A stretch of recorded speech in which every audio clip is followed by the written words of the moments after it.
Guys, j'espère que vous allez bien. Bienvenue chez Ladoa, It's About Everything. Et cette fois-ci, on est en direction de Jacmel, dans le sud-est d'Haïti. Vous savez, la capitale, il y a une autre histoire qui se passe avec les Américains qui ont décidé de monopoliser l'aéroport pour en faire une base. Oui, vous avez bien entendu. Ils font leur base parce que vous savez, les Américains, ils font la guerre un petit peu avec tout le monde. Et qu'ils ont regardé l'aéroport d'Haïti, la capitale, ils ont dit « ça va faire une bonne base pour gérer qu'est-ce qui se passe en Amérique. » Et voilà. Voilà, on a expliqué qu'est-ce qu'il en est.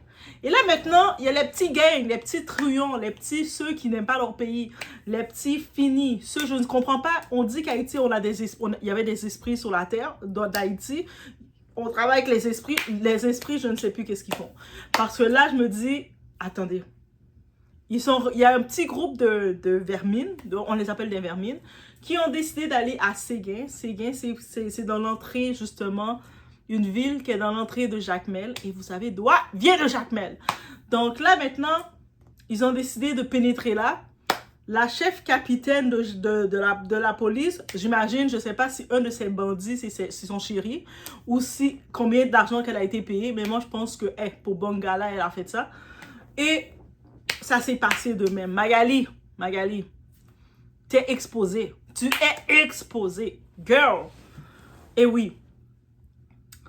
Et ici, on ne va pas le minimiser. On ne va pas dire, ah, c'est rien, ça s'est fait. Non.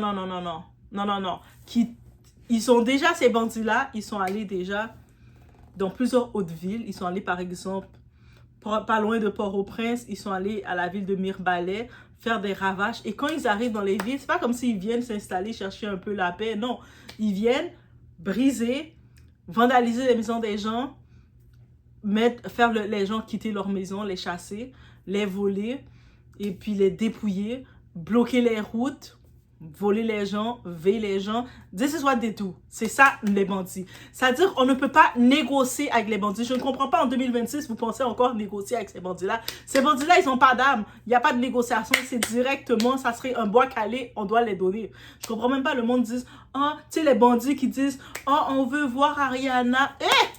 Vous voyez qu'est-ce qu'ils sont allés faire? Soudainement, quand ils entendent parler que on débloque Haïti pour faire le passage pour le House Challenge, supposément, qu'est-ce qui arrive? On sait qu'Ariana, elle vient de où? De Jacmel. Qu'est-ce qu'ils arrivent? Soudainement, vous arrivez à Jacmel.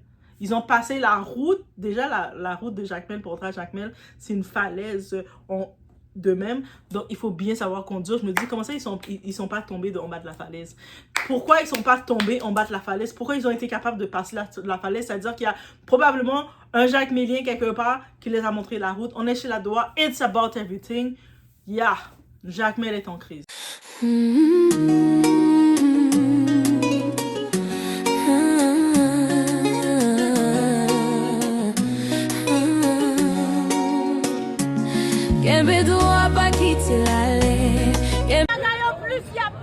Il a violé, il a tué les petites nous devant nous. Nous dit non, nous pas d'accord. Quelle autorité prend responsabilité? Madame, ça nous sentit que vous avez d'abord je pour le faire sur vous, sans vraiment toucher. Madame, en tant que monde qui Jacmelienne, comment ça, qui met ça en côté pour Vladimir Paraison, qui c'est petit Jacmel? Vladimir Paraison, c'est petit Jacmel. Même je dis en pile l'autre policier, c'est mon Jacmel Liolé. Madame yo, petit yo, frère yo, ça yo, tout Jacmel. Jeunesse n'a besoin de support la police. Femme besoin de support la police. Si moun, grand moun, faut que l'école continue à fonctionner bien. Parce que c'est avec éducation, grande éducation dans le pays. Vladimir Paraison, prend responsabilité nous. Nous faisons la sourde oreille droite. Qu'est-ce qu'on prend? Que j'apprends? Pour nous arriver là. C'est Guy, débat, c'est commune Jacmel. C'est département sud-est. Et Jacmel enclavé entre plusieurs blocs montagnes. Depuis nous fermer là, nous tout kidnappés. Nous tout enclavés. Jacmel pas péri. Jacmel pas péri. Jacmel pas péri. Jacmel pas péri. actuellement, qu'est-ce qu'il y a eu dans la ville de Séguin et à Marigot? Vous savez, Jacmel, c'est l'endroit touristique d'Haïti. C'est l'endroit le plus beau, encore le plus propre, parce qu'il y a des humains qui sont là. Donc, en Haïti, I'm sorry pour les autres départements, on parle de Jacmel ici, le sud-est d'Haïti. Et Séguin et Marigot ont été attaqués par un groupe d'hommes armés. Il y a eu des échanges de tirs, il y a eu des gens qui ont perdu la vie, encore une fois. Et c'est la population qui paie. La PNH, donc la Police nationale d'Haïti, merci, a repris le contrôle du commissariat. Parce que eux autres, les bandits, s'étaient allés pour prendre le contrôle parce qu'on a eu la colonelle, je ne sais pas si elle se faisait doigter, qu'est-ce qu'elle faisait. Elle a laissé passer ça. Elle était dans cette transe, elle a laissé les bandits passer. Magali, t'es au pied du mur, bois calé pour toi. Donc, là, c'est ça. Mais c'est à quel prix? Combien de vies encore? On n'a pas encore le bilan. Combien de familles détruites encore? Parce que soyons honnêtes, reprendre un commissariat, ce n'est pas reprendre le contrôle du pays. Pendant que certains parlent de stratégie, les habitants, ils doivent fuir. Les enfants ne vont plus à l'école. C'est arrivé le 15, mais on n'avait pas de problème à Jacmel. Tous les bandits, là, les restes avec, les finis, là, les sans âme, ils étaient à Port-au-Prince. Et là, ça vient de... La ville se paralyse. Jacmel, une ville debout, une ville en colère. Actuellement, la journée du 15 mercredi et cette journée, les gens de Jacmel, ils ont pris la rue, ils manifestent, ils commencent à crier que non, nous, on ne va pas se laisser faire. On refuse de voir ces dangers-là, ces sens-là. Ils ne viennent même pas de chez nous. Ils ne sont même pas de Jacmel et puis ils vont oser venir chez nous pour faire n'importe quoi. On ne veut pas de eux qui restent à Port-au-Prince, qui vont n'importe où comme ils viennent. Peut-être les autres villes, les gens d'Israël les laissent faire, mais on ne veut pas d'eux chez nous, qui vont ailleurs. Pas dans notre Jacmel. Donc, on regarde Haïti, qu'est-ce qui se passe? On a la capitale bloquée, on doit vivre avec notre inflation, on doit vivre avec plein de choses. On ne va pas, en plus de ça, voir les bandits qui viennent. Ils ne sont pas invités. Il y a une seule route pour entrer à Jacmel. Pour sortir de là, est-ce qu'ils ont pu ressortir? Si ils ont repris le commissariat, ça veut dire que les bandits qui étaient armés, ils ne sont plus vivants. Ils ne sont pas ressortis pour retourner à Port-au-Prince, juste pour vous dire. Parce que la façon dont Jacmel est faite, pour rentrer à Jacmel, c'est par la même route que tu rentres, que tu sors. Tu rentres à Jacmel avec des armes, faire du désordre et enlever la vie à des gens. Crois-moi, tu ne ressors plus vivant. Au moins, c'est mon seul réconfort que j'ai de savoir qu'ils ont perdu la vie. Et je le dis honnêtement. Des centaines de personnes dans les rues, pas pour célébrer, mais pour survivre. Jacmel ne serait pas un territoire perdu. On refuse de laisser de Jacmel et c'est le slogan. Un cri de détresse. On ne veut pas sacrifier, on s'est battu pour Jacmel. On ne veut pas sacrifier Jacmel par des sans âme qui ne vaut rien, qui ne méritent même pas d'être en vie. Moi, je me dis, il y avait qui? Est-ce que c'était le président du El Salvador? Lui nous avait proposé en Haïti, il a dit, il a fait quelque chose pour ces bandits dans son pays. Ça peut, les pays occidentaux qui veulent se mêler de tout, mais non, ça va être un crime de guerre de faire ça. Mais qu'est-ce qu'il nous a proposé? Laissez-moi gérer ça pour vous, Haïti. Oui, c'est quoi ce qu'il a proposé? Aller dans les ghettos, éliminer tout le monde. Directement, faire le ménage direct. Et moi, je suis dans cet avis, rendu là, c'est ça qu'on doit faire. Oui, sur le coup, on va dire, oh my God, Haïti, mais il y a des enfants dans le ghetto, il y a tout ça. Non. Là, c'est tout le pays qui est en train d'être sacrifié. C'est nous, c'est nos villes qu'on perd, c'est nos biens qu'on perd.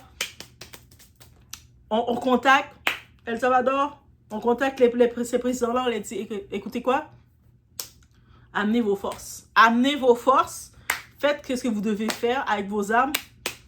Éliminez le ghetto, rasez-les toutes. On va être géchèche, on va pas pleurer. Déjà pour les bandits, les petits jeunes là qui étaient allés à la citadelle pour aller fêter, pour aller dérespecter notre histoire, on n'a pas pleuré pour eux. On était comme, qui vous a envoyé? Donc imagine pour ces bandits là, on va pas pleurer pour vous. Même si oui, on va dire, ah c'est vrai, il peut y avoir des femmes, des enfants dans le tout. C'est bon, on accepte de les sacrifier. Rendu là, ça va trop loin. Moi je dis honnêtement, on accepte de les sacrifier. Quand c'est rendu d'aller comme ça, non, ça a trop duré. Parce que les gangs, eux, ils n'attendent pas. Ils avancent, ils prennent, ils imposent leurs lois. Et l'État, ben, silence, lenteur, absence. Ils attendent le signal. Je sais le signal de qui? Le signal de Jésus. Ils attendent peut-être Jésus qui les dit, oh, il faut faire quelque chose, hein, avec cette action-là, justement. Bref. On va dire la vérité. Quand une population descend dans la rue pour demander la sécurité, c'est que le système a déjà échoué. Et pendant ce temps, on parle de nomination, on parle de remplacement, on parle de poste. Mais sur le terrain, le chaos continue. Un pays ne tombe pas en un jour. Il s'effondre quand ceux qui doivent le protéger ne contrôlent plus rien. Et aujourd'hui, la question n'est plus est-ce que ça va s'améliorer? La vraie question c'est qui contrôle encore la situation? Parce que quand les gangs déclarent la guerre, le silence de l'État devient une réponse. Donc, ils ne répondent pas face à tout ça. Et une nation qui ne répond pas finit par disparaître. Selon vous, est-ce que l'État haïtien a encore le contrôle ou est-ce que la situation lui échappe totalement ou en tant que tel, ils sont sous contrat. Ils sont là, ils attendent les ordres, ils attendent que les Américains, les Canadiens, les pays occidentaux qu'ils appellent leur grande puissance, les disent « Hey, ben là, ça va trop loin. » Là, ça va trop loin. La capitale, là, l'hôpital général, là, l'État que ces bandits ont fait l'hôpital général. L'hôpital général, je me dis en quoi les bandits sont allés voler dans l'hôpital général? Ils sont venus, ils ont saccagé l'hôpital général. Juste pour vous dire, ce sont des sans-âme. Ça veut dire que, je sais pas, le El Salvador disait qu'il va venir nous nettoyer ça. Il va venir, eux autres, ils ont une solution pour ces sans-âmes-là. Et puis, qui viennent se mêler? Ah, mais la Nations Unies, mais c'est pas très bien de faire ça, c'est trop direct, il y a des... Quel innocent que vous parlez? Allez ravager leur quartier, ravagez-les. On va pas pleurer pour eux. En tout cas, moi, je veux pas... Tu viens t'attaquer à Jacmel, je pleure pas pour eux. Mes œufs vont être... Déjà, ma sèche, mes 2 œufs sont sèches, mais au contraire, je vais dire, rasez-les. Peut-être, suite à ça, on va pouvoir se remettre. Et ensuite, ouvrez l'aéroport. Même, rasez-les, ouvrez l'aéroport. Juste ça qu'on demande. Déjà, si on les a rasés, ils ne sont plus en vie. Guess what? L'aéroport va pouvoir être ouvert. On va pouvoir réouvrir l'aéroport et revenir nous arranger ce qu'on doit arranger. Les familles, les gens qui ont dû se sauver, quitter leur maison, retourner regarder l'état de leur maison et puis se reprendre. Donc, il n'y a pas eu de question de « Non, mais c'est pas une bonne solution, ça va être trop tragique. » Tragique pour qui? Là, c'est tragique pour nous, là. Là, c'est comme, nous, on est comme... Déjà, le monde, la plupart ont quitté la capitale pour aller se installer à nouveau et laisser leur investissement dans la capitale et tout pour s'installer ailleurs. Et là, maintenant, ces bandits... Ils voient qu'il n'y a plus personne. C'est ça qui arrive. Ils ont tellement chassé les gens de la capitale qu'il n'y a plus personne pour venir terroriser, pour venir faire du mal, qu'ils vont chercher les gens. C'est pas la folie? Comment vous allez juste dans les villes chercher les gens et puis ils essaient de rentrer comme ça, prendre possession des villes? Et quand ils arrivent, c'est pour passer quel message? Pour dire que vous détruisez le pays. Quand le pays a fini d'être détruit, c'est quoi qui se passe? Moi, je dis non. C'est pas avec les Américains qu'on doit faire affaire. El Salvador, ils ont trouvé une solution. La solution, le président a dit, c'est très simple. Raser leur ghetto. Peu importe qu'il y a enfant, pas adulte, on s'en fout. On rase le ghetto, on rase tout. On enlève tout, on les rase complètement. Et on refait le ménage sur eux. De toute façon, Haïti est né dans le sang. Notre liberté, c'est avec du sang qui a coulé qu'on a eu notre liberté. La citadelle que le monde sont allés faire leur grabuge là-dedans. Les jeunes voulaient aller fêter, faire leur débauche là-dedans. Mais après plus de 3000 personnes, le sang de 3000 personnes. Waouh, comment le mur est fait, comment c'est solide. C'est le sang des gens qui fait que c'est solide. Donc là maintenant, si on doit agir, c'est couper tête pour les cailles. Ah ouais, les bandits, ils veulent venir dominer, aller dans les quartiers. Qu'est-ce qu'ils vont faire à Marigot? Qu'est-ce qu'ils vont aller faire à Séguin? Qu'est-ce qu'ils vont faire dans les entrées comme ça? Là, c'est dans l'entrée de Jacmel qui vient attaquer. Donc, non, on va pas rester rien faire, les laisser entrer dans toute la ville. Et puis, qu'est-ce qu'ils vont faire? Quand ils vont rentrer là, c'est pour le détruire. Parce qu'ils ont juste l'esprit de destruction. C'est-à-dire, il faut agir. Guys, il faut agir. Il faut en parler. Il faut agir. El Salvador, venez par bateau. Venez, amenez vos armes et puis on rase tout. On rase les ghettos. On les rase toutes. Ah, mais Doha, mais ils ont peut-être non, ils n'ont pas besoin de chance. Ils n'ont pas besoin de réinsertion sociale. Ils n'ont pas besoin d'aucune chance. Ils ont besoin de complètement être partis et qu'on recommence avec leur cendre. Avec leur cendre qu'on va commencer. Donc, ils ont déjà vendu leur patriotisme. Ils ont déjà vendu qu'ils étaient le côté haïtien. Ils n'ont aucune vision d'Haïti. En plus, tu vois, les bandits, déjà, je chantais ça suspect. Quand tu vois les bandits qui voulaient se mêler dans l'histoire d'Ariana en disant « Oh, on veut qu'Ariana vienne avec le trophée. » Comment venir avec quel trophée? De quel trophée que vous parlez que vous voulez qu'on vienne avec le trophée? C'est la diaspora. Parce qu'ils ont regardé, ils ont vu « Hey, mais la diaspora haïtienne est forte, hein? Regarde tout l'argent qu'ils envoient au Togo. Regarde comment ils font des mouvements. » Ah, mais là, maintenant, si Ariana, elle vient, là, on va faire ci. Et comme soudainement, le même moment que ça se prépare, ah ben là, ils vont aller créer des problèmes à Jacmel. Et elle vient de Jacmel. Sa famille est à Jacmel, la fille. La petite Ariana, là, sa famille est à Jacmel. Elle est de Jacmel. Si vous pensez qu'elle était en Haïti, de Haïti, c'est pour ça que son trajet a été plus long pour venir au Togo. De Jacmel, elle a dû passer de Jacmel, faire la route, prendre l'avion, aller au Cap-Haïtien dans le nord, du nord prendre l'avion, aller en République Dominicaine, de la République Dominicaine prendre l'avion, prendre un vol pour aller en France, de la France prendre un autre vol pour venir comme ça. C'est pour ça qu'elle a pris presque 2 jours de vol.